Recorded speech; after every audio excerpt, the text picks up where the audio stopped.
La phase terrestre de l'opération est bien lancée. Voici les derniers renforts de militaires français arrivés cette nuit au Mali, en provenance de Côte d'Ivoire. Une colonne de 200 soldats et 60 véhicules blindés. Ils rejoignent les premières troupes qui ont quitté Bamako hier en fin d'après-midi, sous le regard de la population malienne. Les convois progressent vers le nord du pays, c'est ce qu'a confirmé ce matin le ministre de la Défense.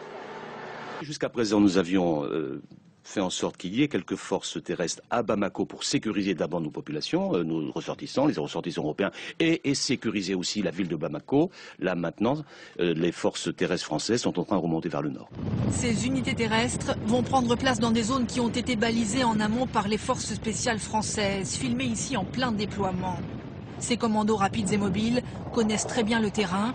Ils sont installés au Sahel depuis 2008. Que va-t-il se passer dans les prochaines heures? L'armée se prépare à des combats longs et directs avec les djihadistes, notamment dans la zone de Diabali. Un contingent roule actuellement en direction de cette ville prise lundi par les islamistes. Autre lieu de résistance, Konna. Les forces maliennes affirmaient l'avoir reprise aux djihadistes. Mais dans cette vidéo datée de lundi, on voit le drapeau du groupe islamiste Ansar Dine accroché au panneau d'entrée de la ville.